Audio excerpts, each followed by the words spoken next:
Bueno, buenos días, bienvenidos al tercer seminario de profesores y especialistas de Derecho Administrativo organizado por el GIA, ¿no? Coordinado por el doctor Diego Segarra. Y bien, en esta oportunidad tenemos el placer de recibir al profesor Milton Montoya, de la Universidad Externado de Colombia. Milton no solamente amigo, digamos, de esta casa de estudios y de varios de nosotros que lo conocemos y que, digamos, ya hace mucho tiempo, desde las épocas de ACIER y ahora CIDE, y por esta estrecha colaboración que tiene el GIDA con el Departamento Minero Energético de la Universidad Externada de Colombia, nos hace el placer estar aquí en el marco de sus actividades académicas del programa de segunda especialidad. El profesor Milton es abogado por la Universidad Externada de Colombia, máster en Derecho Energético por el Instituto Superior de la Energía en Madrid, España, doctorado en Derecho por la Universidad Complutense de Madrid y postdoctor por la Universidad de Dundee en Escocia. Profesionalmente, el profesor Milton ejerce en el estudio jurídico Montoya Asociados, que es una firma legal especializada en el sector minero, gestión social de proyectos extractivos, infraestructura energética, asuntos ambientales relacionados con el sector minero energético, y además, digamos, es director presidente de la Red Latinoamericana de Derecho Minero. Y además, en la Universidad Externado es el director de investigaciones del Departamento de Derecho Minero Energético de la universidad, y además docente en varias casas de estudios y en la nuestra también. Entonces, el día de hoy, el profesor Montoya nos va a dar una exposición, bien, sobre el concepto de Smart Climate Mining y su relación con la minería en América Latina, el caso de Perú y de Colombia. Bien, entonces, Milton, te damos la palabra. La mecánica del seminario es un poco que tengas la palabra aproximadamente de 45 a 1 minutos a 1 hora con la exposición, y luego de ello pasamos a las preguntas de todos los asistentes o los interesados que quieran formular alguna pregunta. Creo que está la diapositiva ya lista, Milton, para que puedas empezar. Adelante. Muchas gracias a todos, a la Pontificia Universidad Católica del Perú por la invitación, a Diego, a Alberto y a ti, por supuesto, Ramón, también por haberme invitado a este espacio de diálogo entre colegas, ¿no? Que en últimas lo ideal es que tengamos un espacio de conversación, más que una presentación magistral de mi parte, que por supuesto la puedo hacer, pero lo importante y lo más enriquecedor es el diálogo entre nosotros. Entonces me voy a permitir compartir pantalla, un segundo. Yo, digamos, el tema que propuse como motivo de conversación hoy entre todos nosotros es el un concepto relativamente novedoso asociado al sector minero, pues que es el sector en el que yo me desenvuelvo principalmente, y definido como Smart Climate Mining. Y es un concepto cuya creación y cuyo desarrollo pues tiene como antecedentes un estudio de hace 2 años del Banco Mundial, en el cual básicamente se analizó cuál va a ser el rol de la minería en este proceso de transición energética que se aborda a nivel mundial, y sobre todo cuál va a ser el rol de los minerales críticos o los denominados minerales críticos que van a ser necesarios para materializar este proceso de transición energética en el mundo. Entonces, si ustedes se fijan, me parece muy interesante el concepto porque no solamente combina esa realidad en la que ya estamos, digamos, inmersos en todos los escenarios mundiales, que es la transición o transformación energética, como se le conoce, y tema sobre el cual, pues, ustedes son unos expertos en el marco de ACIER, de ACIDE, de los webinars que han desarrollado con la Universidad Externado también,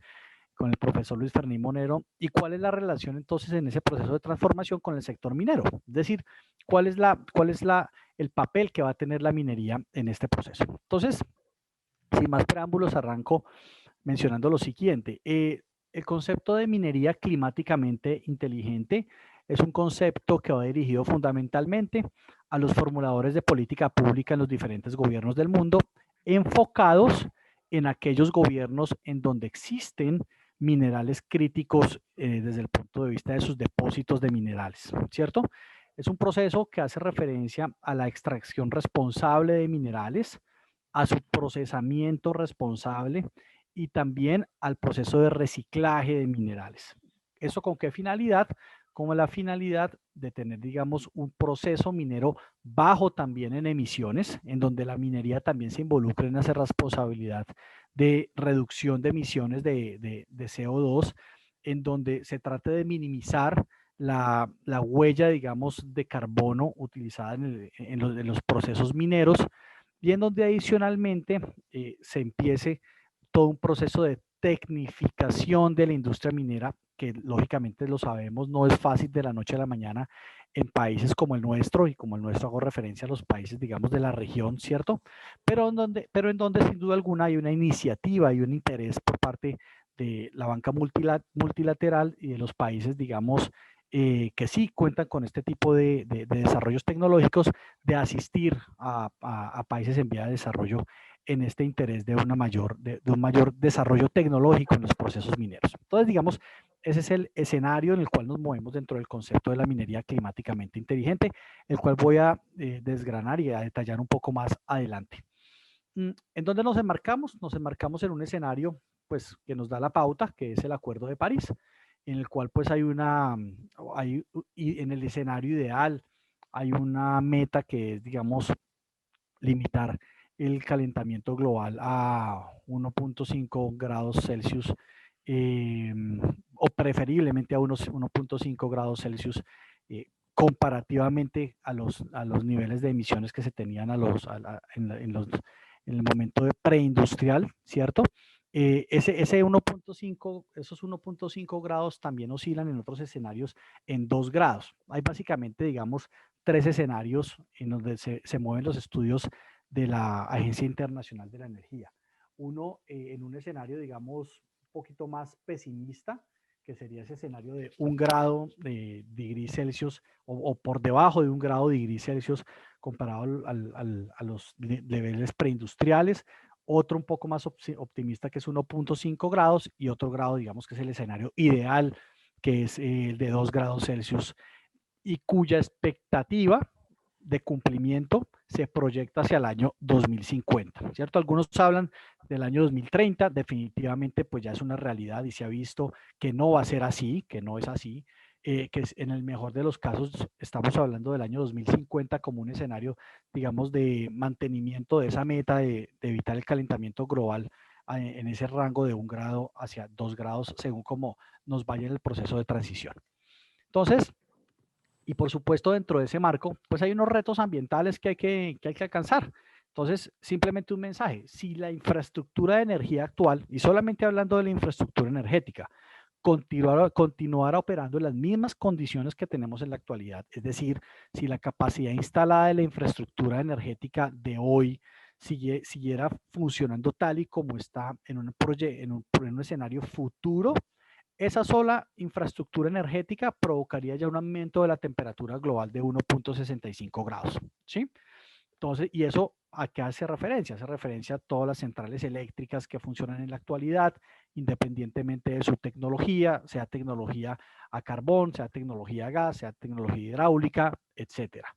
También involucra pues las plantas industriales, toda la infraestructura en materia de edificios, y algo muy importante, con los vehículos que consumen actualmente, pues como ustedes lo saben, derivados líquidos del petróleo. Entonces, y no solamente, pues el número es preocupante en términos de emisiones, perdón, no en términos de emisiones, sino en términos de el calentamiento, sino también en términos de emisiones, lo cual, pues como ustedes lo ven en la diapositiva, pues se estima que aproximadamente, si mantenemos ese tipo de infraestructura actual, sumándole las plantas industriales, edificios y vehículos, pues alcanzaríamos unas emisiones de unas 10 gigatoneladas de CO2 al 2050. Escenario pues lógicamente es totalmente inadmisible, pues teniendo en cuenta los efectos del calentamiento global de la actualidad. Bueno, pero se ha ido avanzando en este proceso, digamos, y aquí profundizo un poco en el proceso de transición. El sector eléctrico ha sido el sector que ha tomado, digamos, la delantera en la transformación energética, y no solamente porque, digamos, sea el sector que tiene que dar ejemplo, sino también es donde se han visto las mayores necesidades y donde la tecnología a la fecha lo ha permitido. No es lo mismo, digamos, esperar resultados en materia de transición energética en la industria, por ejemplo, del transporte, en la industria, por ejemplo, de las cementeras, en la misma agroindustria, que tienen unos procesos más lentos que en el sector eléctrico como tal, ¿cierto? Entonces, en este momento, ¿cuál es la perspectiva relacionada con el sector eléctrico en términos de emisiones? En primer lugar, que aproximadamente de aquí al año 2030, el sector tendría que realizar un esfuerzo de reducción de emisiones alrededor de un 40%, ¿cierto? Que sin duda alguna las tecnologías de generación eléctrica, entiéndase eólica, fotovoltaica, energía hidroeléctrica, es decir, aquellas fuentes con bajas emisiones, alcancen el 75% digamos, de la generación mundial al 2030, que eso es casi un 40% menos de la capacidad instalada que tienen hoy esas tecnologías al año 2019 como año de referencia. Y algo muy importante, que no nos quedemos en el tema de la generación eléctrica, sino que también involucremos el tema de la movilidad, el tema de la movilidad eléctrica, es decir, que más del 50% de los carros vendidos en todo el mundo en el año 2030 sean eléctricos, lo cual, digamos, es una meta bastante ambiciosa y que nos lleva sin duda alguna a hablar de la necesidad del almacenamiento de energía o al tema de las baterías eléctricas. Y en este escenario, pues, ¿cuál es el rol de las renovables? Un mensaje muy importante que nos manda el último informe del World Energy Outlook del año pasado es que, sin duda alguna, la fotovoltaica o la tecnología fotovoltaica se ha posicionado como una tecnología que desde el punto de vista de sus precios y desde el punto de vista de su competitividad se ha puesto, digamos, inclusive por debajo de los niveles de precios de las centrales térmicas, bien sea gas o carbón, ¿cierto? Pero que inclusive no solamente los costos de instalación pues se han reducido de una manera bastante importante, sino también que al final el costo del kilovatio hora de materia pues ya de generación o de venta al mercado inclusive se encuentra también por los niveles más bajos de la historia en este momento. Por lo tanto, digamos, se espera que de aquí al año 2030 estas tecnologías renovables satisfagan alrededor del 80% de la nueva demanda de electricidad que vamos a tener de aquí a ese escenario. No digamos de toda la demanda, sino de la nueva demanda mundial de electricidad. Se espera que se satisfaga con un 80% basado en tecnologías renovables. Y por supuesto, en términos de capacidad de generación, pues la energía hidroeléctrica sigue siendo pues la mayor fuente desde el punto de vista de su capacidad. Sin embargo, en el ámbito ya desde la perspectiva del crecimiento de nuevas tecnologías renovables, la solar, como ya les decía, se posiciona en un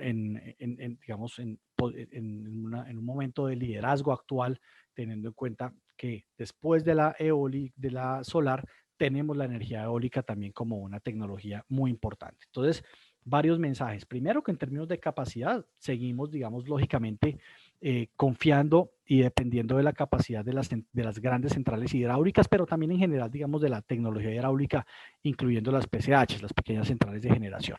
En segundo lugar, que la tecnología fotovoltaica se ha convertido en la tecnología más competitiva de las renovables, con unas tasas de crecimiento mayores a cualquier otra en este momento y también, digamos, con unos costes de instalación bastante bajos y también con costos finales del kilovatio hora producido con esta tecnología bastante favorables. Y el tercer mensaje, que detrás de la fotovoltaica se ubica la energía eólica terrestre y la marina. Bueno, entonces, ¿por qué? Pero claro, pero no basta, digamos, innovar desde el punto de vista tecnológico en las capacidades y en las modalidades de generación de electricidad, sino que también es muy importante dos elementos. Primero que todo, fortalecer todo el sistema de redes, ¿sí? Porque por supuesto, yo fortalezco mi infraestructura de generación, pero a la par que fortalezco mi infraestructura de generación y diversifico la canasta energética, también necesito pues o nuevas redes o redes actuales con una mayor capacidad para transportar esa energía nueva, entre comillas, y además y es el tema ya que voy a abordar en materia, entrar en materia, que yo tenga un muy buen suministro confiable de minerales estratégicos necesarios para la construcción de esta tecnología. Es decir, que yo tenga minerales que abastezcan ese incremento en la demanda que va a existir, digamos, de la demanda en este tipo de desarrollos tecnológicos energéticos, es decir, las fuentes, las torres de generación, los aerogeneradores, todas las celdas solares, que yo tenga de dónde surtirme de esos minerales que son claves para el desarrollo de estas tecnologías, que es entonces de lo que vamos a hablar. Si uno hace una evaluación de cómo ha avanzado, digamos, solamente por poner un ejemplo, la tecnología eólica. No solamente hemos avanzado en tamaño, sino también en capacidad de generación. Si ustedes ven la gráfica, hoy tenemos perfectamente un aerogeneradores que tienen la altura de la Torre Eiffel, ¿sí? 270 metros, con capacidades de generación entre 12 y 15 megavatios, solamente una turbina. Antes, digamos, en las etapas iniciales del desarrollo tecnológico de la generación eólica, pues teníamos unos aerogeneradores de un tamaño menor, comparativamente del tamaño de la Estatua de la Libertad, y por supuesto también con capacidades de generación menores cada torre, entre 1 y 2 megavatios. ¿Eso qué implica? Eso que implica pues que necesitamos mucho más materia prima para poder satisfacer este desarrollo tecnológico en términos de tamaño y capacidad. Entonces, solamente por ponerles un ejemplo, un aerogenerador hoy, ¿cierto? Necesita alrededor aproximadamente de unas 1.200 toneladas de concreto, eso es minería. Vamos a necesitar alrededor de 335 toneladas de acero, eso es minería, unas 4.7 toneladas de cobre, eso es minería, 3 toneladas de aluminio, eso es minería, ¿cierto? Por no mencionar otro tipo de minerales que también se necesitan en el proceso, con aproximadamente 2 toneladas que son necesarias. Y solamente, digamos, hablando de la tecnología eólica, por poner un ejemplo. Y eso es muy importante que lo tengamos en cuenta porque el incremento en la demanda de estos minerales va aparejado con el incremento de la construcción de este tipo de parques de aerogeneración en todo el mundo. ¿Sí? Y en la gráfica de la derecha, ya cuando hablamos de ese tipo de minerales, pues claramente la gráfica nos dice cuáles son. Un incremento muy importante en materia de litio, de cobalto, de grafito, de vanadio. Y por ejemplo, nos dice el estudio del Banco Mundial, para el 2050, ¿sí? Por ejemplo, este dato, en los últimos 5.000 años, más o menos la humanidad ha necesitado o ha producido alrededor de 550 millones de toneladas de cobre. Y lo que se espera, la expectativa es que el mundo necesite la misma cantidad, es decir, esas 550 millones de toneladas, justamente en los próximos 25 años para satisfacer toda la demanda mundial de este mineral, de cobre. Eso ya nos dice perfectamente cuál va a ser el rol entonces de la minería y de estos minerales estratégicos, por eso el nombre, minerales estratégicos, en la materialización de estos procesos de transición energética en el cual nos encontramos envueltos en la actualidad en todo el mundo. Esta gráfica es muy clara, es decir, este puede ser el incremento promedio en la demanda de minerales de aquí al 2050 digamos, en el escenario de que nosotros queramos mantenernos por debajo de los 2 grados centígrados de los cuales hablamos al inicio de la charla, y que además vamos a necesitar alrededor de 3 billones de toneladas de minerales y metales al año 2050 para alcanzar esa meta, ¿cierto? Entonces, si ustedes si esto lo traducimos en palabras, lo que quiere decir es que para poder alcanzar todas las metas desde el punto de vista ambiental, pero también desde el punto de vista tecnológico, pues el esfuerzo que va a tener que realizar la actividad minera y los países que cuentan con estos minerales estratégicos va a ser bastante alto. Hay 4 escenarios, fundamentalmente un escenario de unos minerales con un impacto medio en la actualidad que van a tener, digamos, una menor demanda, como el vanadio, la plata, lo que no quiere decir que no vayan a ser demandados, pero que frente a otros minerales que están en otros cuartiles, pues sí, comparativamente pues es una demanda menor, ¿cierto? Como el zinc, y el cuartil, digamos, clave de los minerales que van a ser críticos en este proceso de transición es el cuartil cuarto, en el cual, independientemente de la tecnología de generación que vayamos a implementar, entiéndase eólica, fotovoltaica, entiéndase mareomotriz, vamos a necesitar esos elementos, como por ejemplo estamos hablando del cobre, estamos hablando del molibdeno, estamos hablando del níquel, del manganeso, ¿cierto? ¿Y por qué, por ejemplo, hacemos referencia al cobre? Porque Colombia y Perú tienen o se estima que tenemos un potencial muy importante en materia de cobre, que es con lo que voy a conectar este discurso al final de la charla.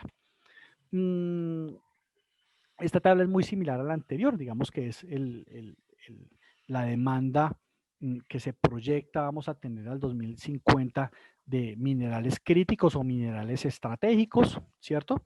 En cualquiera, digamos, en el escenario comparativo 2018-2050.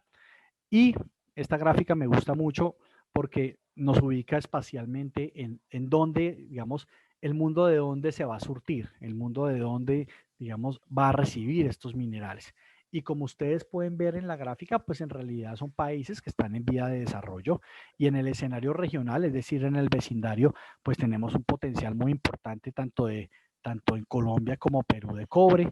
En Chile le sumamos también las reservas de litio. Eso incluye también, por supuesto, el caso de Bolivia y de la Argentina. En Brasil, por supuesto, pues el hierro, la bauxita, y ya pues digamos países de África que también cuentan con otro tipo de minerales estratégicos como el grafito, por ejemplo. Bueno, entonces teniendo en cuenta, digamos, este escenario, ¿de qué se trata o cuál es la finalidad del concepto de minería climáticamente inteligente? El concepto se articula sobre 4 ejes. Un eje asociado a la mitigación, digamos, del cambio climático, un eje asociado a la adaptación al cambio climático, un eje asociado a la reducción del impacto en materia de producción, digamos, de este tipo de minerales, y otro cuarto eje asociado a la creación de oportunidades de mercado. El concepto también está asociado al cumplimiento de los ODS 7, 8, 9, 12 y 13. Entonces voy a tratar de explicar eje por eje, digamos, el concepto. Respecto a la mitigación del cambio climático, sin duda alguno de los principales objetivos es que en los proyectos mineros se deben empezar a integrar procesos de generación de energía basados en tecnologías renovables. El segundo es que es necesario la implementación del concepto de innovación en todos los procesos del sector extractivo. Y en tercer lugar, que tenemos que empezar a implementar también el concepto de eficiencia energética en los procesos mineros. En segundo lugar, adaptación al cambio climático, que todos los proyectos mineros tienen que estar también asociados a desarrollos o procesos inteligentes, o digamos a conceptos de reforestación, que se integren con el escenario o con el ecosistema en donde se desarrollan los proyectos mineros. No solamente es muy importante los procesos de cierre de mina, sino también los procesos de reforestación. En segundo lugar, y continúo con el eje de adaptación al cambio climático, que se empiecen a implementar una eficiencia en los procesos, en toda la cadena de valor de los procesos mineros. ¿Eso qué quiere decir? Que tanto en el proceso de exploración, tanto en el proceso de construcción y montaje, tanto de explotación como de como de transformación, beneficio, procesamiento, como de comercialización, empecemos a hablar del concepto de eficiencia en cada una de las etapas de la cadena. Adicionalmente en tercer lugar, que también, por supuesto, se implementen los conceptos de un manejo responsable y desde el punto de vista de la innovación de los residuos de todos los procesos mineros. Tercer eje, la reducción de los impactos. En primer lugar, implementar en los proyectos mineros el concepto de economía circular, incrementar el proyecto de reuso y reciclado y sobre ese tema voy a profundizar un poco más ahora, de todos, digamos, los minerales que involucran procesos de bajas emisiones de carbono, y también, asimismo, que todos los procesos de suministro o de la cadena de suministro de minerales implementen también procesos responsables de reducción de emisiones. Entonces, es reducción de emisiones como eje fundamental, tanto en los procesos de reciclado de la misma industria minera como en toda la cadena de suministro de la industria. Y en cuarto lugar, la creación de oportunidades de mercado. Primer concepto fundamental, que las inversiones del sector minero dirigidas hacia la producción de minerales estratégicos tengan en cuenta como concepto fundamental para realizar esas inversiones la implementación de todos estos conceptos de innovación tecnológica, de reciclaje, de reforestación, de implementación de procesos eficientes en las cadenas de valor como criterios esenciales para la decisión de las inversiones en minerales estratégicos. ¿Listo? En tercer lugar, la implementación en la actividad minera, o mejor, la utilización del empresario minero de los mecanismos financieros que se han desarrollado alrededor de los bonos de emisiones, de los bonos de carbono, ¿cierto? Es decir, que también los mineros empiecen a participar en ese mercado financiero. Y en tercer lugar, el necesario robustecimiento de los datos y de la administración de la información geológica de nuestros países. ¿Eso qué quiere decir? Que la inversión en proyectos asociados a los minerales estratégicos tiene que pasar también necesariamente por el fortalecimiento de nuestros sistemas de información geológica. ¿Listo? Entonces, y frente a eso, estos cuatro ejes tienen que ser entendidos y tienen que ser, digamos, ejecutados desde una visión de multiactores, es decir, esto no solamente es una tarea del empresario minero, sino que también aquí involucramos, y eso es de lo que voy a hablar a continuación, involucramos a la sociedad civil, involucramos a la academia, involucramos a las comunidades, etcétera, y también preferiblemente priorizando el enfoque de género, que hoy es tan importante en la industria.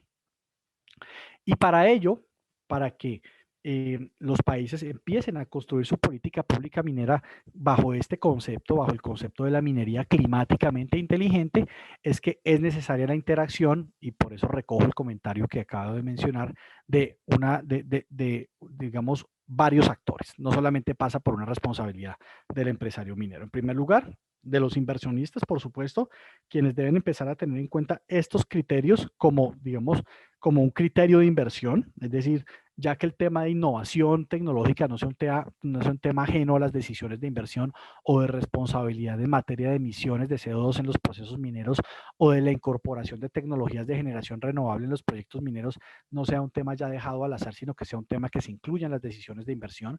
En segundo lugar, de los gobiernos, por supuesto, a través de la formulación de una política pública que favorezca este tipo de minería o una minería que se haga de esta manera, de la academia, de las universidades, y está muy asociado, por supuesto, el concepto de investigación, y está muy asociado el concepto de investigación al concepto de tecnología y de innovación, y eso es claro y creo que todos lo entendemos. En cuarto lugar, el favorecimiento de las clean tech companies, es decir, esta es una oportunidad para que empresas que desarrollan procesos o que desarrollan ideas asociadas a las tecnologías limpias encuentren aquí un nicho de mercado, ¿cierto? En quinto lugar, por supuesto, de la industria minera, y eso es apenas obvio. En sexto lugar, de los consumidores de minerales, es decir, que estos procesos no sean ajenos al comprador, a quien, digamos, hace parte del último eslabón de la cadena, y de aquí vienen otros temas asociados como es el sello de minería responsable, de minería verde, pues que no voy a abordar en este momento por falta de tiempo, pero que en cualquier momento lo podemos también tratar. Y por último, el apoyo de las comunidades. Es decir, por ejemplo, por decir algo, en Colombia acabamos de aprobar una reforma legal en donde una de las obligaciones que tiene el minero, sobre todo el de gran minería, en los planes de gestión social que él debe formular frente a la autoridad minera, es que se incorporen el concepto del desarrollo de servicios públicos o de infraestructura de servicios públicos en el área de influencia donde ejecuta su proyecto minero, especialmente en materia de generación de electricidad mediante tecnologías renovables. ¿Eso qué quiere decir? Que si en las comunidades donde la industria minera ejecuta su proyecto existen déficits en materia de prestación del servicio público de energía eléctrica, el empresario minero puede apoyar estos proyectos, pero bajo un eje que es la implementación de tecnologías renovables en ese tipo de jurisdicciones. Creo que hay un mensaje por acá, me estarán cortando el tiempo, creo que ya me falta poco. Ah, bueno, es una pregunta que ahorita la abordamos. Bien. No, Y por, estamos bien con el tiempo, Milton, perdón. ya, 5 minutos y Dale, termino. dale. Y Por viene la eso, pregunta. esta gráfica que me parece muy útil, involucra todo lo que he dicho. Todo lo que he mencionado hasta acá está resumido en esta gráfica. Si a alguien le interesa el tema, no necesita escuchar mi presentación, sino que en esta gráfica ya tiene, digamos, toda la información, porque me habla precisamente de ese involucramiento de las comunidades, de la necesidad de que yo tenga, digamos, una visión multiactor, una visión de género, de la importancia de que esto se construya desde la política pública, de que efectivamente yo involucre tecnologías de generación renovable en mis procesos, etcétera. Y ojo, muy importante el tema del reciclado y de la incorporación de la eficiencia energética. Bueno, y en Colombia y en el Perú, pues es obvio, y con esto cierro, pues Colombia recientemente en sus nuevas rondas mineras para minerales estratégicos, nosotros acabamos de implementar en Colombia un sistema de contratación diferente para los minerales estratégicos basados en un sistema de rondas, como hacemos en Colombia para los hidrocarburos, que básicamente es la autoridad minera publica unas áreas y los mejores oferentes, los que presenten las mejores condiciones para el Estado, se quedan con esas áreas bajo un modelo contractual distinto al contrato de concesión minera tradicional de nuestro Código de Minas. Es un sistema bastante, digamos, novedoso, y que se quiso implementar precisamente para este tipo de minerales estratégicos, entre los cuales se incluye precisamente el cobre, ¿sí? Como hacíamos mención en la diapositiva donde estaba el mapa. Y pues Perú, pues, obviamente, es uno de los principales países, perdón, disculpa, el tercer país a nivel mundial en reservas de cobre, ¿cierto? Y con unas expectativas también de crecimiento y de posicionamiento mundial muy importante frente a este mineral, y adicionalmente, pues con una visión de tener la posibilidad de liderar el mercado regional minero de cobre en el corto o en el mediano plazo, según entiendo, ¿cierto? Para terminar, digamos, y que habría que agregar, que pues en Colombia existen unos retos muy importantes, y es tratar de introducir estos conceptos de una minería limpia, de una minería climáticamente inteligente, no en la gran minería, sino más bien en el mediano y pequeño minero, que lógicamente pues es totalmente ajeno a este tipo de conceptos. Tal vez en el Perú estemos experimentando una experiencia muy similar en la cual la minería de grandes dimensiones conoce de estos conceptos y los implementa en sus procesos, pues lógicamente también porque pues hay unos stakeholders interesados en que estos procesos se hagan de una manera limpia por términos de inversión, básicamente de inversión en los proyectos, pero creo que el reto está en que esto lo podamos implementar en la mediana y la pequeña minería, y que adicionalmente, pues Colombia, para quien el tema del cobre es totalmente nuevo, hasta ahora tenemos un proyecto interesante que es el proyecto de Quebradona, empecemos a explotar este mercado, ¿cierto? Que naturalmente se va a necesitar, y que podamos aprender de lecciones de otros países como Chile, como Perú precisamente, que tienen una mayor experiencia en la producción de cobre, pero ojalá con la visión de que esto se pueda hacer de una manera, como les digo, con eficiencia, de una manera tecnológicamente responsable también, de una manera limpia, y teniendo claro que todos los procesos de incorporación de las energías renovables a los proyectos mineros, de fomento de la eficiencia energética y del reciclado minero son una realidad ya en la industria, tal y como pues lo acabamos de exponer. Dicho esto, pues les doy las gracias por la atención, y pues ya quedo atento a sus comentarios y preguntas. Gracias. Gracias, estimado Milton. Gracias. Bueno, hay una pregunta de Miguel Ángel Reyes para empezar, digamos, las cuestiones, y luego todos los que quieran participar, digamos, bienvenidos en el espacio que tenemos, ¿no? Gracias, porque la verdad que ha sido muy ilustrativo todo, y es bien interesante el concepto de mezclar minería, digamos, con el cambio, digamos, de matriz energética, ¿no?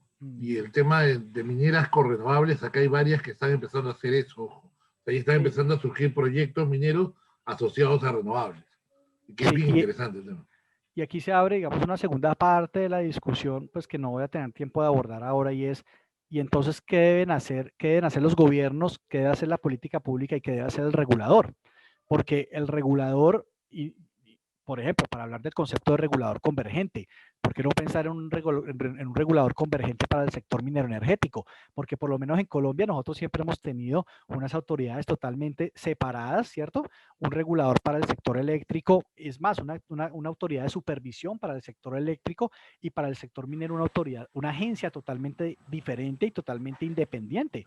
Entonces, los retos desde el punto de vista, ya entrando, digamos, en el ámbito pues más jurídico, desde el punto de vista de la estructura institucional del Estado, del buen hacer regulatorio, de la buena regulación, y desde el punto de vista institucional y de cómo hay oportunidades para la convergencia regulatoria, creo que son muy importantes. Pero de ese tema no alcanzamos a hablar. Bien. Hay una pregunta del profesor Miguel Ángel Reyes de Chile, pero Albert, no sé si tú querías, creo, también intervenir de una vez o vamos por el orden.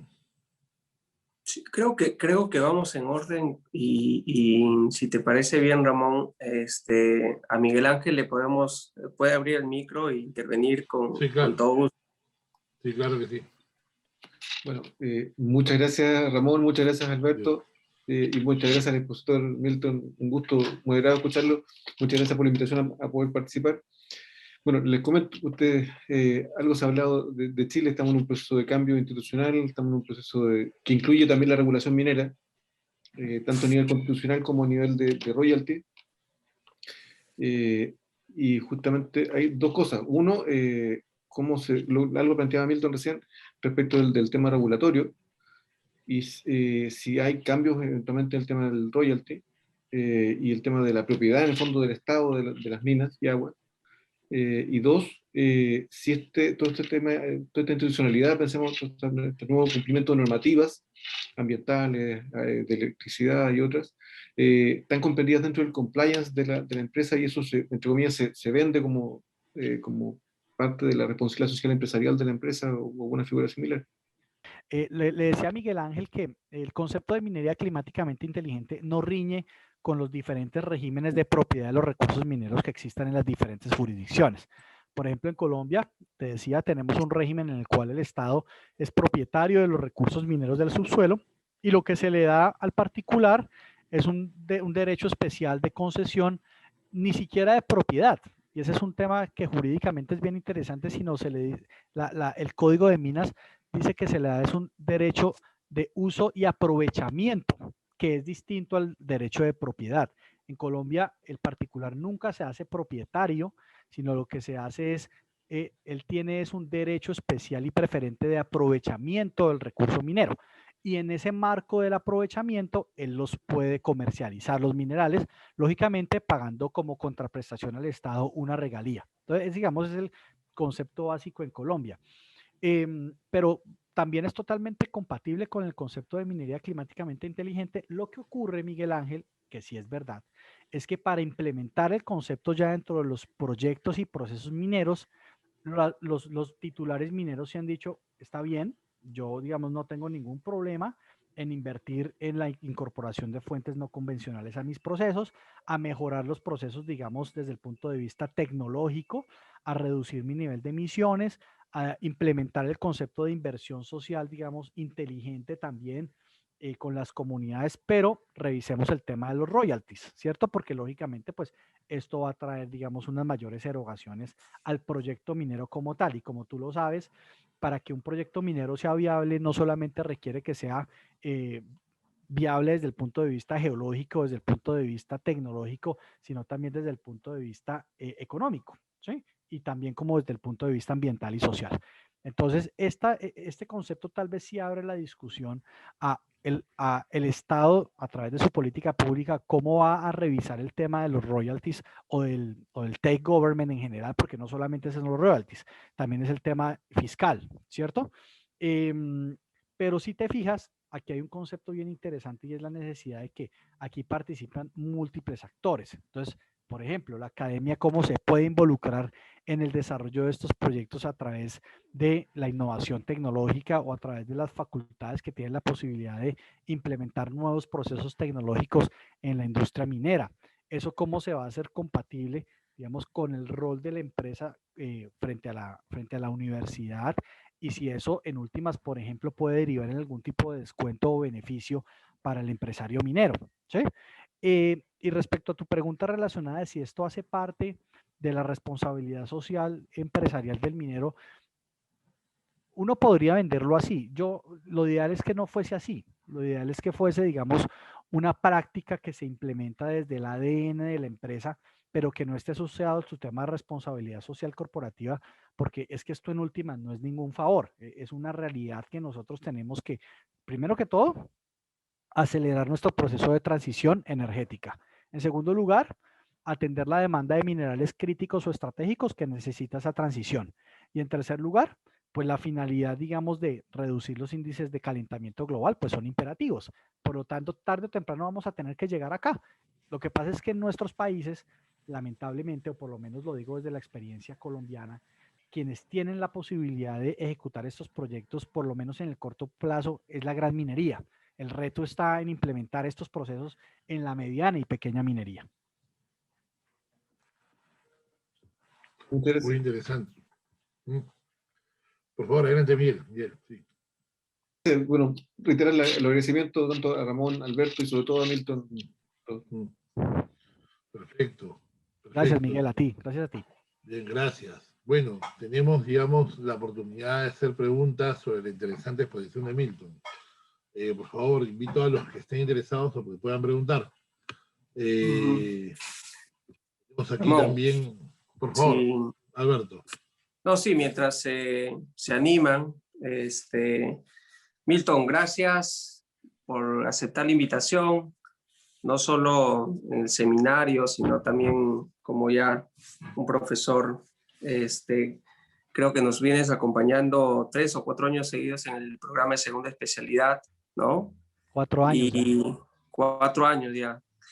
Y siempre la mirada que le das a los temas son en consonancia pues de lo que sucede en la región y haces el esfuerzo por hacer la comparación entre lo que sucede en Colombia y Perú, ¿no? Y eso evidentemente ayuda a entender mejor los problemas y tener una mejor perspectiva, ¿no?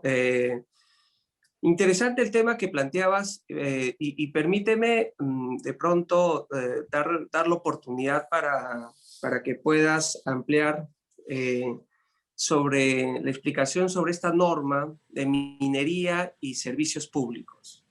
Porque lo que está sucediendo en Chile, lo que está sucediendo en Perú y en Colombia, en todos estos procesos políticos, se explican de alguna manera, no en todo, pero por lo que sucede a nivel pues de temas de equidad, ¿no?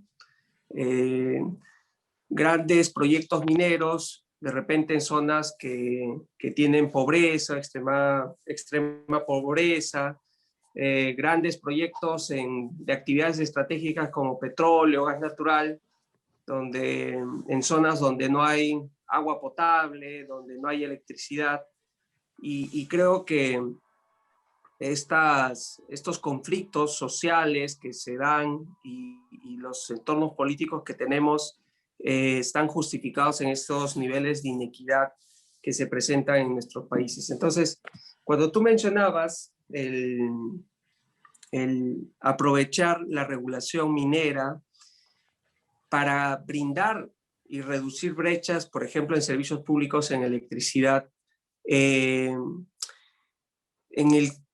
puede ser una estrategia interesante, ¿no? De hecho, en el Perú tenemos en Arequipa, por ejemplo, un proyecto minero que ha permitido que se brinde servicio público de agua potable, ¿no? Y no solo desde la perspectiva del usuario, sino también incluye para el uso eficiente del agua, del recurso hídrico. Entonces, no sé si nos podrías ampliar lo que ustedes han sacado en Colombia y cuáles son los niveles de experiencia, las perspectivas, las proyecciones sobre lo que nos comentaste. Bueno, gracias Alberto y muy interesante la pregunta. La verdad me voy a tener que devolver un par de años para tratar de exponer de una manera coherente la historia que hay detrás de todo esto, de cómo llegamos a hablar de que un empresario minero apoye la prestación de servicios públicos. Corría el año 2014 y yo trabajaba como asesor de presidencia en la Agencia Nacional de Minería. Y en marzo del 2014, la Corte Constitucional sacó un fallo, una sentencia, la sentencia C-123 del 2014, donde decía que en adelante los procesos de decisión para la ejecución de actividades mineras, eso quiere decir básicamente palabras más, palabras menos, en el momento de la firma del contrato de concesión, la autoridad minera tenía que acordar con las autoridades locales las medidas necesarias para la protección del medio ambiente, de las cuencas hídricas, de los valores culturales y de los valores, digamos, de la comunidad local donde se va a ejecutar el proyecto minero. Ese fue un concepto nuevo, Alberto, porque en Colombia siempre, desde el punto de vista de la lectura constitucional, primó el principio de Estado unitario sobre el principio de autonomía territorial, de forma tal que en Colombia la autoridad minera, es decir, la Agencia Nacional de Minería, nunca le tenía que consultar a un alcalde para la firma de un contrato de concesión. Ergo, y en consecuencia, un titular minero jamás tenía que ir a hablar con un alcalde para ejecutar su proyecto minero, porque a él le bastaban dos cosas: el contrato de concesión minera que le otorgaba una autoridad del orden nacional como era la ANM, más la licencia ambiental, pero la licencia ambiental solamente en etapa de explotación, no en etapa exploratoria, como uno ocurre hoy. Por lo tanto, yo perfectamente como titular minero, con mi contrato de concesión, podía ir al territorio y empezar a desarrollar mi proyecto de exploración, después construcción y montaje, antes de hablar con la comunidad, porque en realidad el proceso de relacionamiento con las comunidades y con el alcalde se daba en el marco de la licencia ambiental, no en el marco del otorgamiento del contrato minero. Pero eso cambió con esta decisión de la Corte Constitucional, donde se hace una nueva interpretación y lectura de esos principios constitucionales, y donde dice, no, en Colombia no puede haber primacía de ninguno de los dos principios sobre el otro. Los dos se tienen que interpretar de manera armónica y por lo tanto autoridad nacional, es decir, Agencia Nacional de Minería, vaya y acuerde con el alcalde y utilice una palabra que aún hoy, pues como ustedes lo han escuchado en las noticias en Colombia, se necesita mucho, que es el tema de la concertación. Y utilizo la palabra de la necesidad de concertar. Por supuesto, pues esto levantó todas las protestas de la industria minera, de las mismas autoridades nacionales, pero eso yo lo explico siempre en mis clases como cuando uno lo deja a la novia. Entonces, al principio viene el shock, ¿cierto? Dices, no, pero esto cómo puede ser posible, ¿qué pasó acá? Y hay una negación. Después te pones a pensar y dices, hombre, sí, la verdad es que mi novia me dejó porque pues yo era mal novio, no compartía tiempo con ella, ¿sí? Entonces ya empiezo como a procesar las razones de lo que sucede y ya después, si aprendiste la lección, pues tratas de actuar mejor en el futuro, ¿verdad? Esto es exactamente lo mismo. Hubo un tiempo en que la industria minera se negó sistemáticamente a tener que dialogar con un alcalde, dialogar con una comunidad para que le otorgaran un contrato de concesión. Con este fallo empezamos a entender que había una necesidad de relacionarnos más con las comunidades y lo digo, digamos, en primera persona porque pues yo hago parte también de la industria minera al ser asesor de empresas y en consecuencia cambió el concepto. Y el concepto hoy, después de una sentencia de unificación de la Corte Constitucional del 2018, es: en Colombia hay un déficit de mecanismos legales que regulen la participación de las comunidades y de las autoridades locales en estos procesos de decisión de la industria minera. Esa es una realidad, hay un déficit y por lo tanto se exhortó al Congreso a que sacara una ley de la República que materializara pues y que, digamos, resolviera ese déficit que existe en nuestro país de relacionamiento territorial.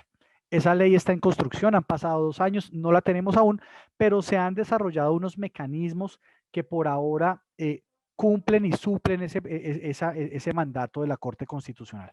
Uno de esos mecanismos que desarrolló la Agencia Nacional de Minería son los PGS o planes de gestión social. En Colombia hoy todos los titulares mineros tienen la obligación de formular un plan de gestión social en que le digan a la Agencia Nacional de Minería, palabras más, palabras menos, cuáles van a ser las inversiones en materia social que van a hacer en las comunidades donde se encuentra el área de influencia en su proyecto. El titular minero es libre. Inversiones en educación, en salud, en empleo, en infraestructura, de acuerdo a las características y la línea base que se identifique de la comunidad en donde yo ejecuto mi proyecto. Y en consecuencia, esa ley que tú mencionas, que es del año pasado, dijo lo siguiente, dijo, mire, en Colombia en adelante, todos los proyectos de gran minería que formulen su plan de gestión social van a tener que involucrar el tema de servicios públicos domiciliarios, especialmente el tema de acueducto y el de energía eléctrica, ¿sí? Y van a tener que, o si hay la necesidad y hay déficit en la prestación de esos servicios públicos, es una obligación del empresario minero presentar un proyecto de plan de gestión social enfocado en materia de servicios públicos de electricidad o agua, repito, como una de sus líneas estratégicas del proyecto. Ahora, si ya hay proyectos de energía en esa zona y si ya hay una infraestructura de acueducto, pero es deficiente, el empresario minero puede reforzar esos proyectos, no hay ningún problema, ¿cierto? Ahora bien, cuando implemente esos proyectos, bien sea en acueducto o bien sea en generación, en electricidad, en producción de electricidad, tiene la obligación de implementar fuentes no convencionales de energía, es decir, fuentes renovables. Es decir, no es que yo decida montar una térmica a carbón en el municipio. No, señor. Usted tiene que implementar un proyecto eólico o un proyecto hidráulico o un proyecto fotovoltaico. Y así es como se ha ido incorporando a esta obligación de gestión social del titular minero, que no es responsabilidad social corporativa, ojo, porque la RCC es una iniciativa del empresario minero. Esta es una obligación contractual que tiene el titular minero derivada de la ley, el plan de gestión social, ¿ok? Entonces, ¿qué sucede en Colombia hoy? Que, como ya lo dice la doctrina, y esto lo construyeron los canadienses y los australianos hace ya muchos años, yo he encontrado antecedentes de esta doctrina y está en mi paper de postdoctorado, antecedentes de los temas de la licencia social para operar desde los años 80. ¿Qué es lo que dicen ellos? Es que el titular minero o el empresario minero que piense que le basta pagar regalías y pagar impuestos para cumplir su gestión social está décadas desactualizado. No es suficiente, por supuesto, es obligatorio, es lo mínimo que debe hacer. Pago mis regalías, pago mis impuestos, pero además, ¿cuál es la inversión social? ¿Cómo me voy a relacionar con la comunidad para dejar, digamos, unos proyectos que sean sostenibles para las comunidades, no solamente durante el periodo que dura el proyecto minero, sino también después del proyecto minero, que la comunidad también sea autosostenible a raíz de mis inversiones? Perdóname, saluda. Perdón, la virtualidad. Entonces, que sean sostenibles esas inversiones que hace el titular minero más allá de la vida del proyecto minero. Y ese es un concepto ya de que es claro que en Colombia lo tenemos clarísimo, es totalmente hoy inmoral e inviable desde el punto de vista del proyecto minero, proyectos ricos en entorno de pobreza o de miseria. No es viable, no es viable ni es ético ni es moral. Y por lo tanto, digamos, la regulación minera en Colombia ha ido aparejada a ese cambio en la mentalidad, también por supuesto impulsada por la jurisprudencia de la Corte Constitucional, quien ha sido quien ha fomentado ese cambio de entendimiento del rol social del minero en nuestro país. En las clases que yo dicto sobre minería y hago el estudio comparado, hay países donde este cambio en la visión social se da a través de transformaciones o de levantamientos sociales, ¿cierto? O se da a través de la iniciativa del gobierno en la expedición de un proyecto, de una ley. En Colombia no sucedió así. En Colombia fue gracias a la nueva interpretación de la Corte Constitucional que hizo en sus sentencias desde el año 2014, cómo se cambió la visión. Perfecto. Gracias, Milton. Por favor, Alejandro. Alejandro Moscol, profesor, también tiene una pregunta.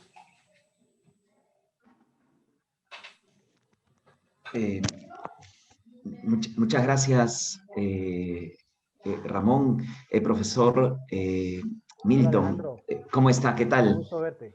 Igualmente, un gusto saludarlo, y seguimos todavía acá con la pandemia, con la virtualidad. Así es. Ya regresarán los tiempos para reencontrarnos.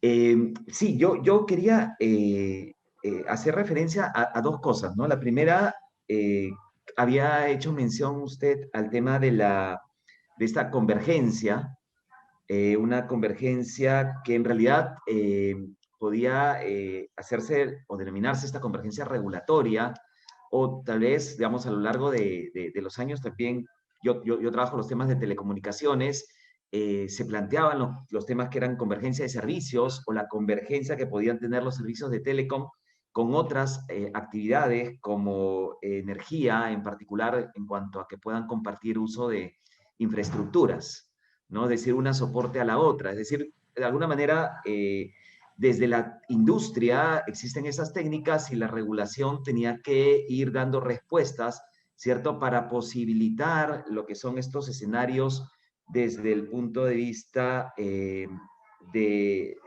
convergencia, ¿no?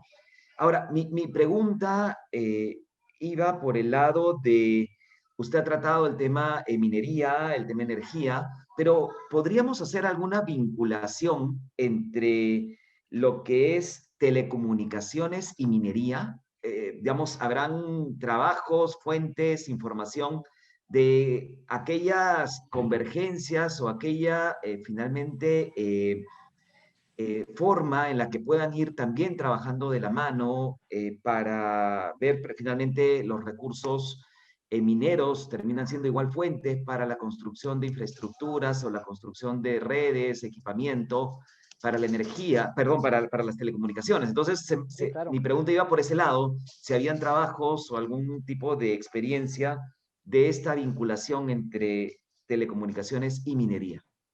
Muchas gracias. Alejandro. Sí, si te parece bien, puedes escribir un correo, porque yo sí tengo un documento en el cual se hace mención al incremento y la demanda de minerales críticos o estratégicos para el desarrollo de infraestructura en materia de telecomunicaciones, especialmente todo lo que tiene que ver con el cableado, ¿sí? Con el cableado, con el tema de las torres. Ustedes en telecomunicaciones tienen un nombre especial para el tema de los routers o unos... todos ellos van a requerir de minerales estratégicos, por supuesto, en su construcción, y ni siquiera, digamos, minerales, como se dice, minerales raros o rare minerals, sino también el simple oro. El simple oro es fundamental en el desarrollo de toda esta infraestructura, por supuesto, también el cobre, y sí, hay también estudios y documentos asociados a esa relación. Ok, muchas gracias. Te remitiré un correo. Muchísimas gracias, Milton. Gracias. Perfecto.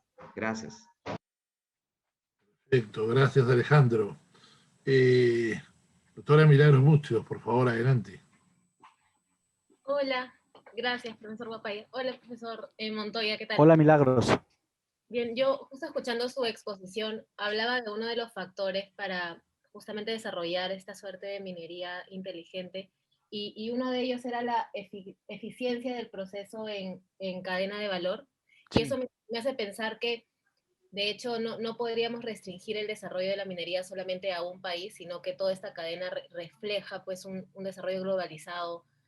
Puede ser que se explote en un país, se transforme en otro y se comercialice a distintos. Entonces nos habla pues de un eje internacional del desarrollo del mercado minero, y con ello, o sea, tomando conciencia de la existencia de este mercado global, no sé qué opinión usted tiene sobre esta necesidad de tal vez una regulación supranacional o tribunales internacionales o alguna suerte de guías que justamente permitan homogenizar estos criterios de los que nos conversa para conseguir estos principios de minería inteligente. No sé cómo esa situación también podría converger con las diferentes exigencias estatales y ideales globales que se tienen. No, me parece una estupenda pregunta, Milagros, y te agradezco por ella. Por supuesto, eso es una realidad, y te lo respondo con 2 o 3 ejemplos. El primer ejemplo, la existencia hoy de una cantidad muy importante de estándares internacionales en el sector minero para cada una de las actividades, estándares internacionales en la producción, estándares internacionales en los procesos de transformación, de beneficio, sobre todo en minerales especialmente sensibles como el oro, en donde naturalmente hay una necesidad muy importante de transparencia, de identificar muy bien el origen, y aquí lo conecto con la segunda razón que te quiero decir, pero bueno, te profundizo un poco más en la primera. Hoy en día, la industria minera no es una industria estrictamente local desde su regulación. Cada vez se impone o no se impone. El empresario minero debe tener en cuenta que existen estándares internacionales cuyo cumplimiento le va a demandar el mercado. Y si no los tiene, en consecuencia su producto pues va a estar en desventaja frente a mineros que sí tengan ese sello de cumplimiento de estándares internacionales. ¿Ok? Primero. Segundo, desde el punto de vista de la cadena de valor que tú mencionas, tan solo por decirlo, la nueva regulación de la Unión Europea de compra de oro exigirá un sello de oro, por lo menos en el tema del mineral de oro, un sello de como una declaración de origen, en donde tú garantices que ese oro ha sido un oro totalmente transparente, donde no son utilizados niños en su producción, donde no existe, digamos, donde existen unas condiciones laborales mínimas adecuadas, donde no se ha explotado los derechos de ninguna comunidad protegida, bien sea indígena o negritudes. Entonces, cada vez más, no solamente refiriéndome a los estándares, sino las exigencias de los mercados demandan mayor transparencia, sobre todo en la declaración de origen de esos minerales, especialmente en los minerales de oro y en piedras preciosas, como por ejemplo ocurre con las esmeraldas. Y yo creo que tarde o temprano el mercado nos va a llevar allá, nos va a llevar a la necesidad de estandarizar los procesos en la industria minera, en tener como una declaración de origen legal y lícito de los recursos mineros, como ya efectivamente lo exige la Unión Europea, y es algo en lo cual los gobiernos han trabajado, han empezado a trabajar, por lo menos en el caso de Colombia, se ha trabajado mucho en el estándar, CRISCO para la declaración de recursos y reservas de minerales, pero este es un estándar técnico.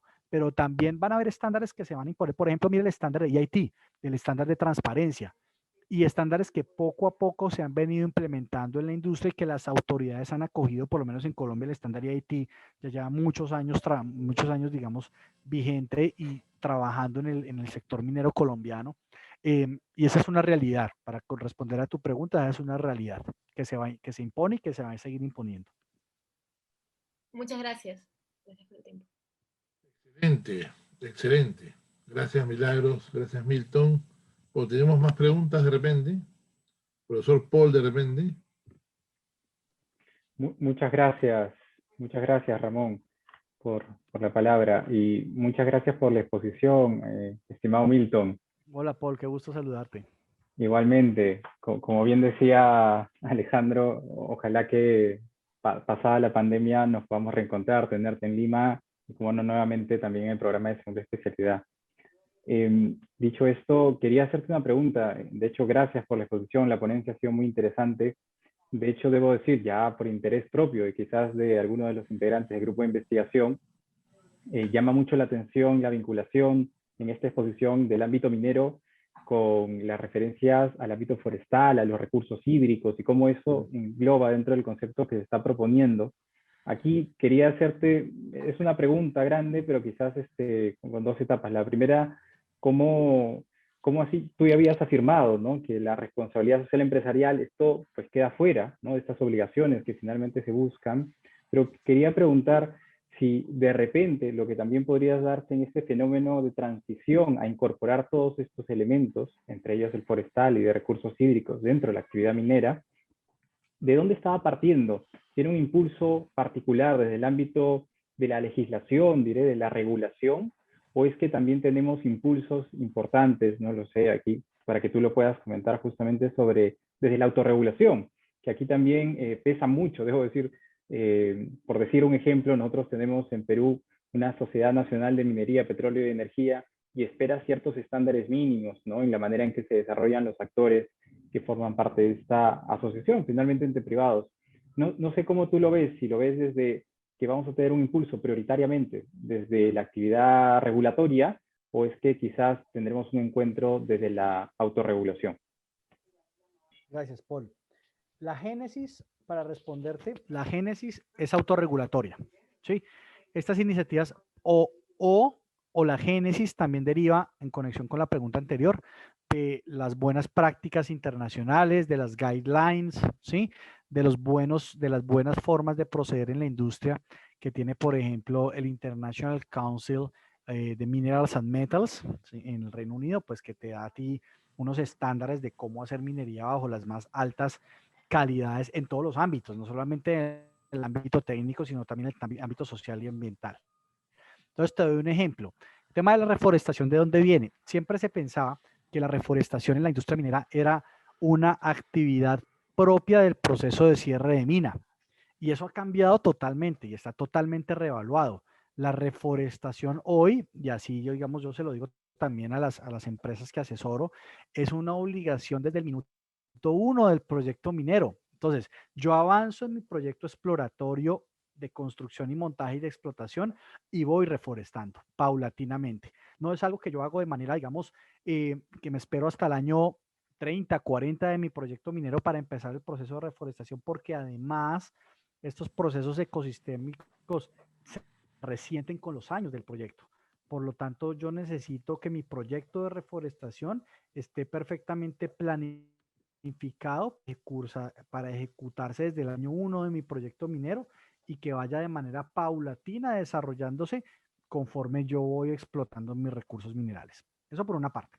Bueno, ¿y eso de dónde viene? Eso originalmente fue una buena práctica de la industria, fue una digamos, una best practice que después la industria coge y que ya hoy se traduce en una regulación como tal, sobre todo en la legislación atinente al cierre de mina. No todos los países la cogen, unos sí, otros no, pero digamos, hay ejemplos donde claramente se traduce eso al final en una regulación exigible al titular. Y en segundo lugar, el manejo y la gestión eficiente del recurso hídrico. Eso, digamos, ha sido claramente definido por las autoridades ambientales como una obligación del titular minero, pero en donde yo no diría, digamos, que el tratamiento y gestión eficiente del recurso hídrico haya sido, digamos, o que haya obedecido a una práctica propia del titular minero, porque siempre ha estado asociado, sobre todo en el tema del recurso hídrico, a la licencia ambiental. Pero sí, digamos, cómo respetar los entornos asociados al manejo del recurso hídrico, que es un tema distinto. Un tema distinto es que yo no vierta mis residuos industriales líquidos a un río, ¿cierto? Que eso pues obviamente lo regula la licencia ambiental y lo prohíbe, sino otra cosa es yo cómo tal vez tengo la posibilidad de titular minero de proteger y potenciar recursos acuíferos que están en el entorno de mi proyecto minero, y eso sí puede venir a través de una práctica autorregulatoria. Entonces, el manejo, digamos, de esos temas ambientales hoy tiene una riqueza enorme y un espectro de aplicación muy grande, mucho más allá de lo que te obliga a ti la licencia ambiental. Muchas veces, y lastimosamente por la misma debilidad de las capacidades institucionales de nuestras autoridades, inclusive las ambientales, pues muchas veces esas licencias se quedan cortas, ¿cierto? Entonces, lo que se exige hoy y lo que se demanda del titular minero es una mayor autorresponsabilidad en la gestión y en la eficiencia de sus procesos, sobre todo desde el punto de vista ambiental. Muchas gracias por la respuesta, Milton. Ha sido muy, muy ilustrativa. Gracias. Gracias, Pinto. Gracias, Paul. Ángela, por favor, si puedes hacer tu pregunta. Ángela Casafranca del GIA, para que puedas hacer tu pregunta por micro. Doctor, buenas tardes y buenas tardes a todos. Hola, Tengo una Ángela. consulta.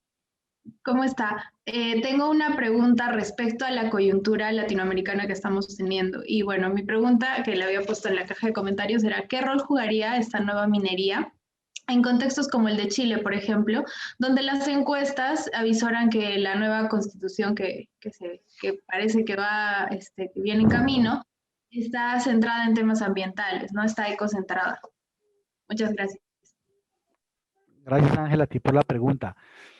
Hombre, esa es una pregunta interesante, inclusive en el mismo contexto colombiano, donde también las encuestas dicen que el año que viene vamos a tener un gobierno radicalmente, o por lo menos ideológicamente distinto a los que Colombia ha tenido en los últimos 50 años.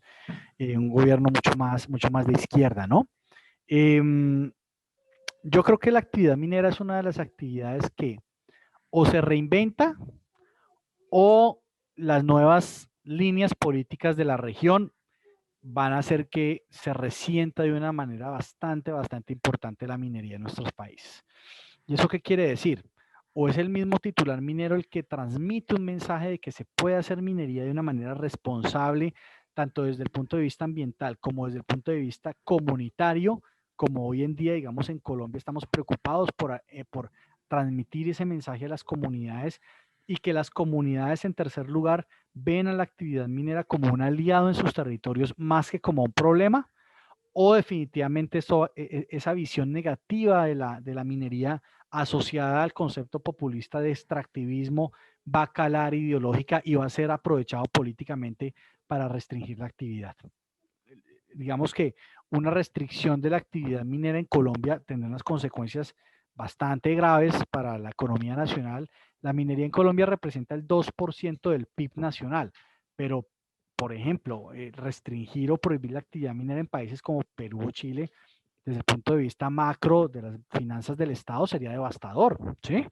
En consecuencia, yo discrepo de esa opción. ¿Qué pensaría uno en un escenario ideal? Exijamos y elevemos los estándares. Yo creo que eso sí hay que hacerlo. Independientemente de la línea ideológica y política que uno sea, yo creo que la minería tiene que hacerse con los más altos estándares de calidad y de tecnología además que hoy existe, y quien no lo pueda hacer, que no lo haga. Es preferible, digamos, no utilizar un recurso minero que explotarlo de una manera indebida y de una manera irresponsable desde el punto de vista ambiental. O por lo menos esa sería mi decisión si yo tuviera que tomarla.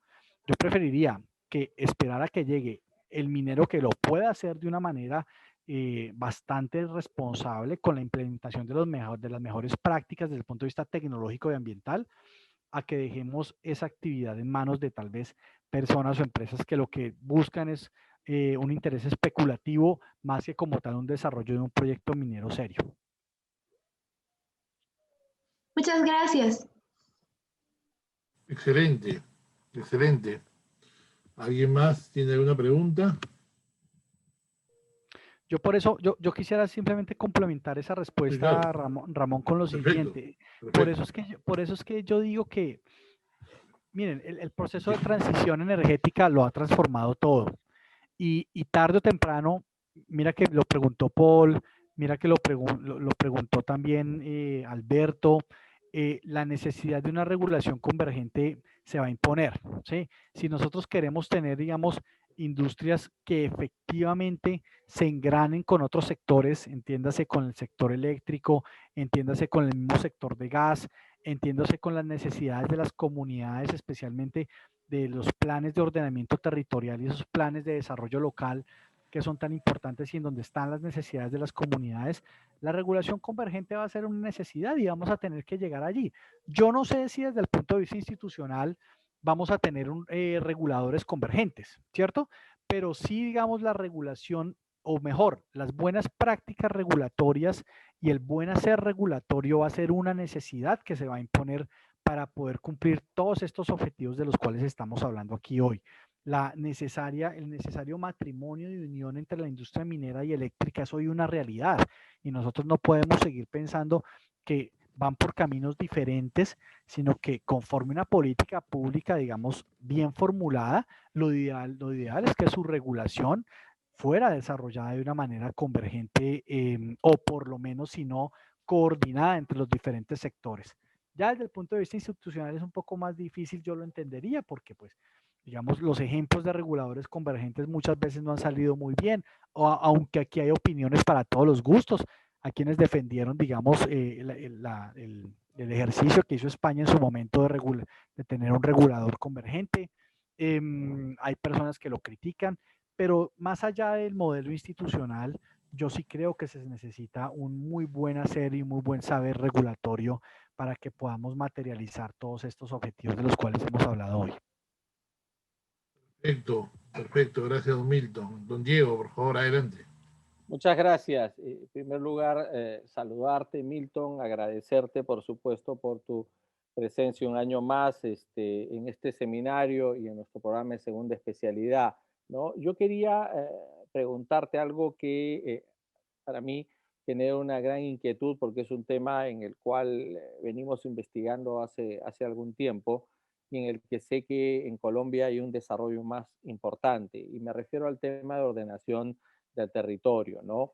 Y claro, la pregunta, sobre todo porque tú eres un experto en minería que además conoce la realidad peruana, es si efectivamente nosotros vamos a tener la capacidad como países para, desde la ordenación del territorio, darle a la actividad minera, no, no solamente la situación que ésta tiene con respecto al desarrollo económico, ¿no? Sino que además, como desarrollo de actividad, esta se puede armonizar a los otros objetivos en las otras áreas que el Estado también tiene que, digamos, garantizar que se desarrollen de una manera adecuada.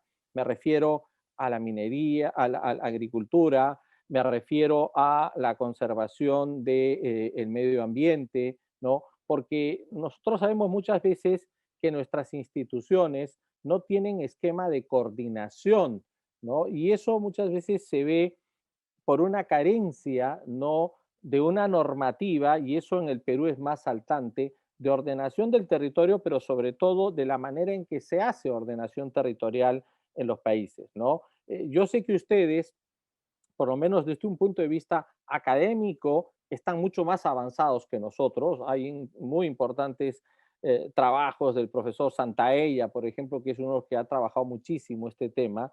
Y para nosotros sí es importante también empezar a darle un mayor impulso a la ordenación territorial, ¿no? ¿Para qué? Para que haya una integración efectiva, ¿no?, del territorio o como uno solo, independientemente de que el espacio sea central, regional o local, ¿no? Entonces, mi pregunta iba hacia eso. O sea, ¿tú crees que Perú y Colombia, con las diferencias que tiene el desarrollo normativo, ¿no?, estén, digamos, tomando decisiones para darle a la minería una posición que esté armonizada con los otros desarrollos que tiene su economía? Doctor Diego, muchas gracias por la pregunta y de verdad aprovecho la oportunidad para agradecerle la invitación de nuevo, tanto a las clases del programa de segunda especialidad como a este espacio de diálogo con ustedes, que para mí es sumamente enriquecedor. De verdad, muchas gracias, doctor. Esa es la pregunta del millón. ¿Qué nos pasó en Colombia, doctor Diego? Lo que nos pasó fue que, como yo lo presenté en la exposición, durante muchos años nosotros siempre hicimos una minería desde el nivel central y nacional hacia abajo, y donde las decisiones iban siempre desde las autoridades nacionales, con impacto en el territorio, pero nunca teniendo en cuenta el territorio, nunca teniendo en cuenta la autoridad local, nunca teniendo en cuenta las comunidades. Y así se hizo minería en este país, o se ha venido haciendo minería en este país desde hace 100 años, hasta que la Corte Constitucional, a través de sus sentencias desde el año 2014, reformuló esa interpretación y dijo, no, no más prevalencia del principio de Estado unitario sobre el principio de autonomía territorial. Es necesario que con una visión de coordinación, concurrencia y subsidiariedad se armonicen esos dos principios y por lo tanto, señor Agencia Nacional de Minería, usted en adelante tiene que acordar o concertar con las autoridades locales las medidas necesarias para la protección de los recursos hídricos, del medio ambiente, de la salud de las comunidades, incluso de los valores culturales donde usted va a ejecutar su proyecto minero. ¿Y eso qué? Y ese mensaje, doctor Diego, ¿qué significó en la práctica? Que se impusiera la necesidad de tener espacios creados por la regulación en donde la autoridad nacional se sienta con el alcalde antes de firmar el contrato de concesión, le explica cuáles son las solicitudes de contrato que hay en su territorio, ¿cierto? Le explica cuáles son las restricciones ambientales que han encontrado en su territorio y le dice, señor alcalde, en consecuencia, este es el porcentaje de su territorio que legalmente, tanto desde el punto de vista del ordenamiento de su territorio territorial como desde el punto de vista ambiental, está apto para la minería. Entonces, eso digamos como un primer espacio, y en un segundo espacio en donde también la autoridad minera se sienta con la comunidad a hacer ese mismo proceso de socialización y de explicación de por qué sí se puede hacer minería o por qué no se puede hacer minería en sus territorios. Entonces, ¿pero qué ha pasado? Digamos, esos espacios se han construido desde la institucionalidad minera, pero no hay unos espacios creados por la ley como tal, sino que han sido espacios creados más bien por la urgencia de tener una regulación que cumpla con los mandatos de la Corte, pero hace falta un cuerpo legal que formalmente cree estos espacios y que además, y con eso respondo también su pregunta, integre la variable minera en los planes de ordenamiento territorial de los municipios y también en los planes de desarrollo departamental y municipal de los municipios, porque es que no, nada basta con yo tener un espacio creado por ley para ir a dialogar con el alcalde, si el alcalde a través de una modificación de su plan de ordenamiento territorial termina restringiéndome o prohibiéndome la minería. Entonces, la transformación tiene que ser integral. Y como yo siempre lo he dicho, y en eso pues yo discrepo un poco de la visión de Héctor, porque mi visión es más prominera, proactividad, es que yo siempre he visto que sí es compatible el desarrollo de la actividad minera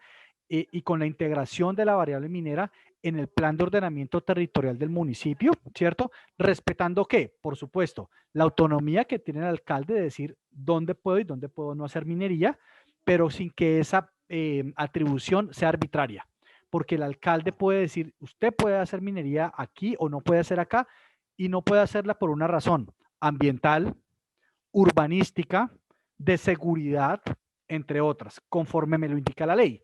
Entonces, el poder del alcalde para restringir la actividad no es absoluto ni mucho menos arbitrario. Tiene que ceñirse a la ley y a sus competencias que tiene como ordenador del suelo, que lo es sin duda alguna. Entonces, ¿el reto dónde está? En tener instrumentos de ley que me den a mí las pautas de cómo voy a integrar la variable minera en dos instrumentos, en los planes de ordenamiento territorial de los municipios y en los planes de desarrollo municipales. Esa es la parte que nos falta en Colombia. Hay, digamos, muchos avances, sobre todo de proyectos de ley que hay sobre la mesa, y creo que en el mediano plazo esa es la tarea que tenemos pendiente por chequear, por decirlo de alguna manera. ¿Cómo lo veo yo?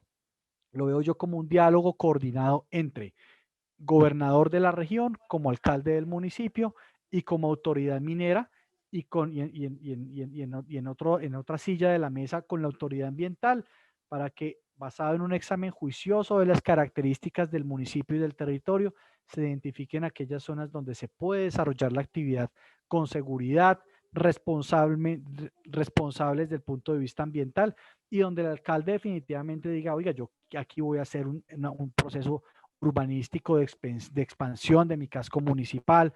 Cuidado que hay una ribera del río cuyo margen de seguridad se va a respetar. Aquí no, por supuesto, lo pueda decidir, pero basándose en la ley. Si me permite, Ramón, hacer una pequeña apreciación. Adelante, don Diego, adelante. Sí, por favor. muchas gracias, Milton, por la respuesta. Y yo quería hacer una pequeña apreciación porque hace algún tiempo con el equipo que venimos trabajando esta investigación de ordenación del territorio, nos dimos cuenta que había una suerte de ambientalización de la ordenación del territorio. Y eso, por ejemplo, de lo que tú acabas de comentar, de la posición de Héctor, ¿no? Se ve mucho en nuestro país, ¿no?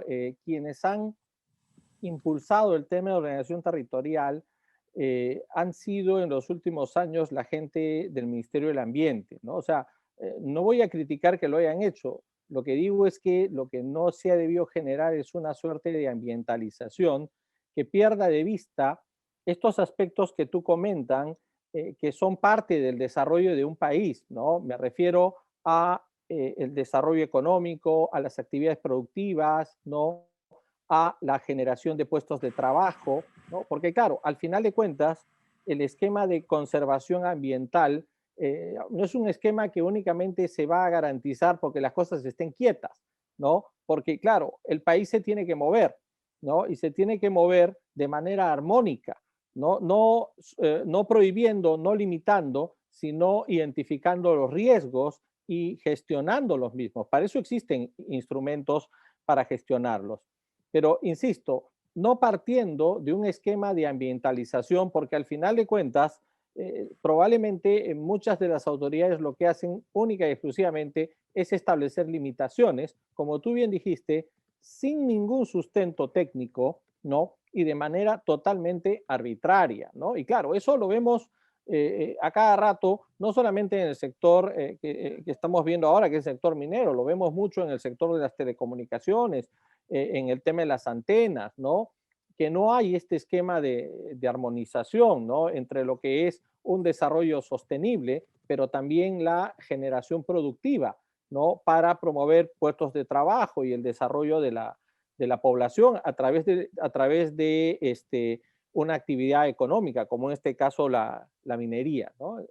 Claro. Me parece muy interesante lo que comentas y creo que, insisto, tenemos que, sin perder de vista que el tema ambiental es un componente, ¿no? Darle a cada cosa su lugar, desde mi punto de vista.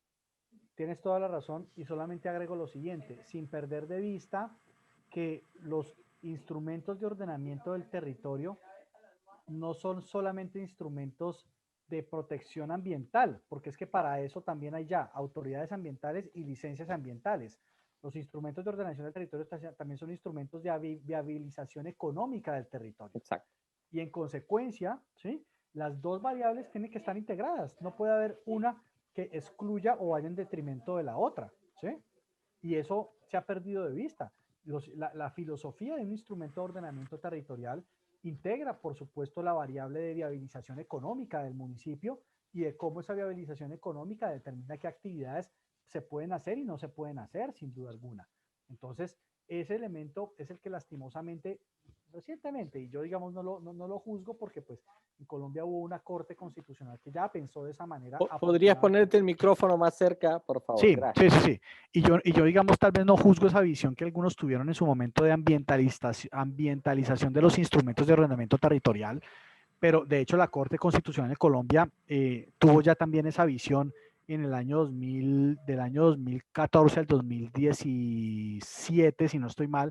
Después vino otra corte y tal vez reorganizó un poco la casa, que fue la que dijo primero, mire, un municipio no puede tener poder de veto sobre la actividad minera y menos a través de una consulta popular, porque es que la actividad minera no es una actividad exclusiva del municipio, sino que es una actividad también compartida con la nación. Por lo tanto, esa facultad o atribución que se le quiere dar al municipio de vetar una actividad, pues no está ajustada a nuestro orden constitucional. En segundo lugar, los instrumentos de ordenamiento territorial no son meros instrumentos ambientales, también tienen un componente económico, un componente social que debe respetarse y tenerse en cuenta. Y en tercer lugar, aquí a lo que se llama es al diálogo y a una palabra que tú mencionaste, la coordinación de las competencias con la filosofía de que la actividad se puede hacer, obvio, de una manera responsable, respetando las limitaciones del ordenamiento territorial, pero sin imponerse una visión prohibicionista o restrictiva de la actividad minera, porque entre otras también, y lo dice la Corte Constitucional de Colombia, en Colombia es fundamental el principio de sostenibilidad fiscal. Y nosotros no somos Alemania, la sostenibilidad fiscal en nuestro país, la realidad hoy, ojalá cambie esto en 50 o 100 años, es que dependemos mucho de los recursos mineros y de los recursos hidrocarburíferos, como el gas y el petróleo. Por lo tanto, hay que tener en cuenta también ese principio de sostenibilidad fiscal que, entre otras, está en la Constitución. Muchísimas gracias por las consideraciones, Milton. Muchas gracias. Gracias, profesor Guapaya. Excelente, gracias Diego, gracias Milton. Había una pregunta de Cintia Delgado también sobre el tema de transición energética. Adelante, por favor, Cintia. Gracias, doctor Guapaya. Que es miembro del GIA, Cintia. Gracias, doctor. Doctor Milton, muy buenas tardes. Gracias por la exposición, sumamente interesante. Tenía dos preguntas. La primera es si nos podría comentar, por favor, qué casos de éxito de proyectos mineros colombianos tenemos donde se haya aplicado este sistema de sinergia, por decirlo así, entre el sector minero y energético. Y la segunda es si tenemos algún proyecto de ley en curso en Colombia donde se pueda materializar esta sinergia que usted bien ha comentado en su exposición. Muchas gracias, doctor. Claro, Cintia, por supuesto.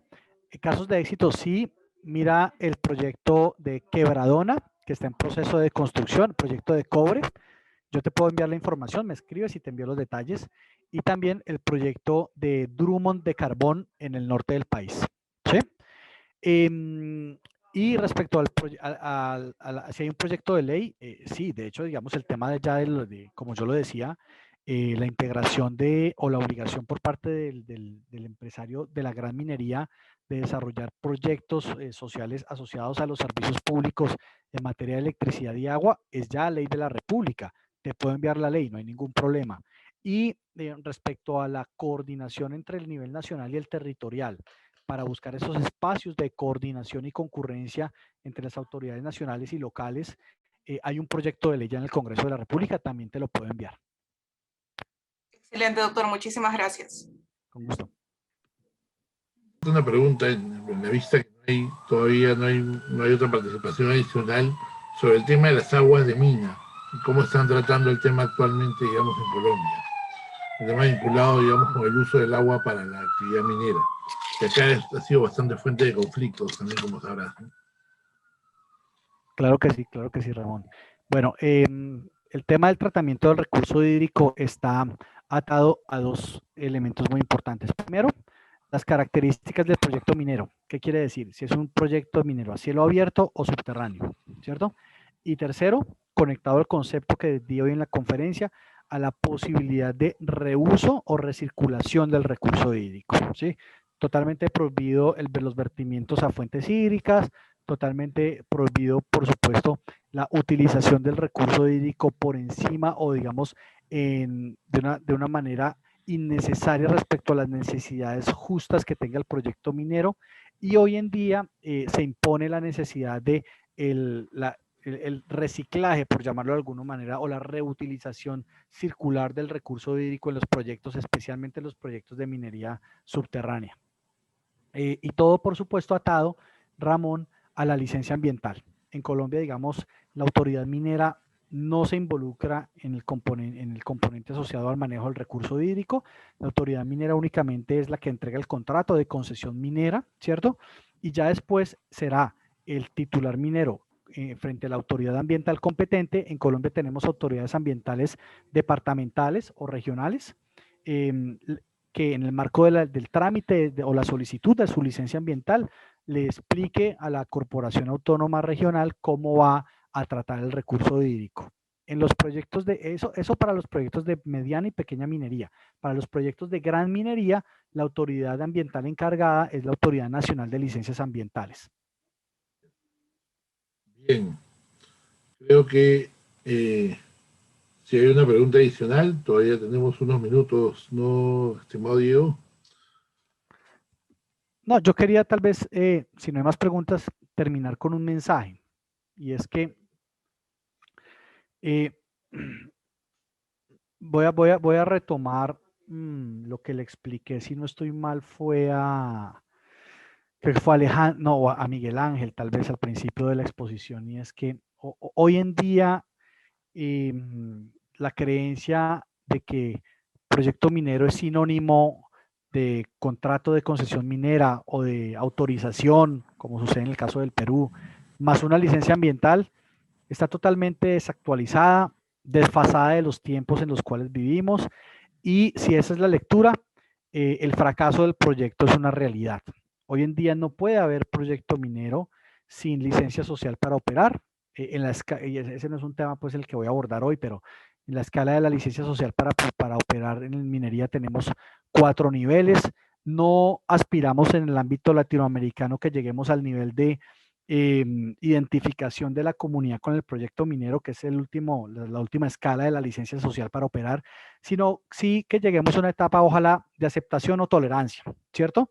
Siempre partimos de la etapa de desconfianza y rechazo, pero que subamos ojalá a la etapa de tolerancia o ojalá a la etapa de aceptación. Y para ello es muy necesario que la empresa minera la vean las comunidades como una empresa respetuosa del medio ambiente, respetuosa de los valores culturales de la comunidad, respetuosa de las necesidades de las comunidades, que conoce a su comunidad, y en eso se enmarca todo este concepto de minería climáticamente inteligente, en donde el empresario minero poco a poco, por supuesto, vaya incorporando los conceptos de innovación tecnológica, de reciclaje, de, por supuesto, eficiencia energética, de, por supuesto, digamos, toma de decisiones en conjunto con los diferentes actores que hay en su entorno, con las autoridades locales, con la academia, que los mismos inversionistas transmitan ese mensaje de la importancia de trabajar directamente con la comunidad y en donde se entienda que el proyecto minero no es un proyecto en donde se van a enriquecer unos pocos,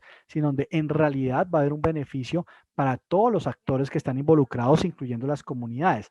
A mí, cuando me hablan de cuál es la distinción entre este discurso y el discurso con la consulta previa que sucede en el Perú, y en donde mayoritariamente pues se da el tema de consulta previa por el tema de las comunidades indígenas, al final puede que los instrumentos sean distintos, ¿cierto? El de una mesa de concertación que una mesa de diálogo en el marco de consulta previa, pero al final la esencia es muy parecida, es como yo voy a legitimar mi proyecto minero frente a una comunidad que lleva asentada en esos territorios por cientos de años, y en donde el nuevo soy yo, en donde el visitante soy yo como empresario minero. Y eso es lo que debemos entender, tanto académicos como profesionales que ejercemos digamos, la profesión y también las autoridades. A nadie le gusta que lleguen a su casa y le digan, hágame el favor, córreme estos muebles, la televisión allá, que aquí me voy a hacer. No, yo soy el visitante en el área de influencia y por lo tanto es muy importante, uno, que conozca las características de la zona, tanto desde el punto de vista ambiental como desde el punto de vista, digamos, cultural. En tercer lugar, que entienda que mi proyecto y el mensaje de viabilidad que le debo dar y de legitimidad que le debo dar a la comunidad no se circunscribe simplemente al tiempo que voy a ejecutar mi proyecto, sino que la comunidad entienda que también es viable incluso después de cerrado el proyecto minero. Hoy hay algo muy importante en la industria minera que se impone y que muy seguramente va a ser objeto de tratamiento los años siguientes a nivel regional, que son las obligaciones sociales en el proceso de cierre de mina. Antes, las obligaciones de inversión social se enmarcaban en el tiempo que duraba el proyecto minero. Hoy esas inversiones sociales, o también ya hoy hablamos de inversiones sociales durante el periodo de cierre de mina y qué pasa después del cierre de mina, ¿cierto? Entonces, es un mensaje de sostenibilidad social, obviamente ambiental del proyecto, que todos estos conceptos de, como lo dice el Banco Mundial, de tratar de hacer una minería climáticamente inteligente, lo que buscan al final es eso, es tener una minería mucho más responsable en lo ambiental, en lo social y por supuesto en lo técnico y tecnológico. Muchas gracias, estimado Milton, por su excelente ponencia. Gracias digamos, por participar en este tercer seminario. Gracias a todos los asistentes, a Diego y a Alberto también por la invitación a moderar. Y bueno, vamos por concluido este tercer seminario y gracias a todos por su participación. Muchas gracias. El próximo seminario. Hasta luego. Muchísimas Gracias, Milton. Muchas gracias a todos.